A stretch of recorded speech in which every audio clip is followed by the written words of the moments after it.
होमिओपॅथीच्या 3ऱ्या वर्षाचं शिक्षण घेणारा आणि डॉक्टर होण्याचं स्वप्न पाहणारा नांदेडच्या हदगाव तालुक्यातल्या तामसा गावचा अभय सुरेश बेळकोणी हा 25 वर्षांचा तरुण गेल्या 1.5-2 महिन्यापासून आपल्या घरातून अचानक बेपत्ता झाला होता। पुढच्या शिक्षणासाठी जळगावला जाण्यासाठी घराबाहेर पडलेल्या अभयचा त्याच्या घरच्यांशीही संपर्क तुटला होता आणि याच कालावधीत त्याच्या घरच्या मंडळींनी अभय 2 महिन्यांपासून बेपत्ता असल्याची तक्रार ही तामसा पोलीस स्थानकात केली होती। पण इथं मानसिक स्थिती बिघडल्यानं अभयवर कधी मंदिर, कधी प्लॅटफॉर्म तर कधी बस स्टॉपवर दिवस काढण्याची वेळ आली। गेल्या 3 दिवसांपासून तर तो मुंबईच्या रस्त्यांवर भीक मागत होता। पण बेळकोणी कुटुंबाच्या सुदैवानं मालाडच्या स्वामी विवेकानंद रोडवर अभय हा पोलिसांच्या बीट मार्शलना थकलेल्या आणि मानसिकदृष्ट्या अस्वस्थ अवस्थेत आढळला। मला माझ्या गावी जायचं आहे आणि म्हणून आपण 3 दिवस भीक मागत असल्याचं त्यानं पोलिसांना सांगितलं।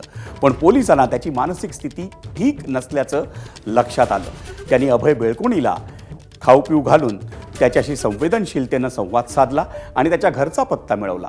मुंबई पोलिसांनी बेळकोणी कुटुंबाशी संपर्क साधून त्यांची अभयशी भेट घडवून आणली। अभयला समोर पाहून त्याच्या वडिलांच्या डोळ्यांमधून अश्रूच्या धारा लागल्या। त्याने आपल्या लेकाला घट्ट मिठी मारली आणि हा क्षण पाहताना तिथं उपस्थित प्रत्येकाचे डोळे पाणावले।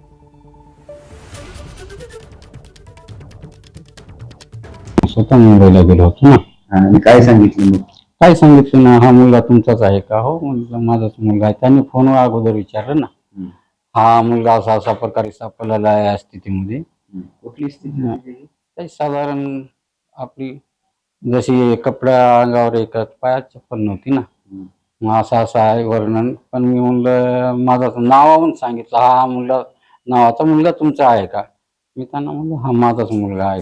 कुठं आहे, कोणत्या पोलीस स्टेशनला आहे असं विचारल्यानंतर त्यांनी सांगितलं मालाड पोलीस स्टेशन म्हणून।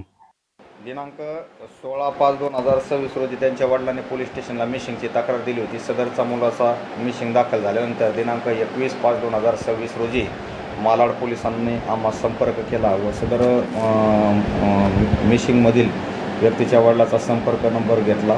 त्याच्यावरून ती खात्री झाली पोलीस स्टेशनला दाखल असलेल्या मिशिंगमधीलच सदरचा इसम आहे, त्यानुसार त्याच्या आईवडिलांना बोलून घेऊन त्याच्या ताब्यात दिलेली आहे। एबीपी माझा, उघडा डोळे बघा नीट।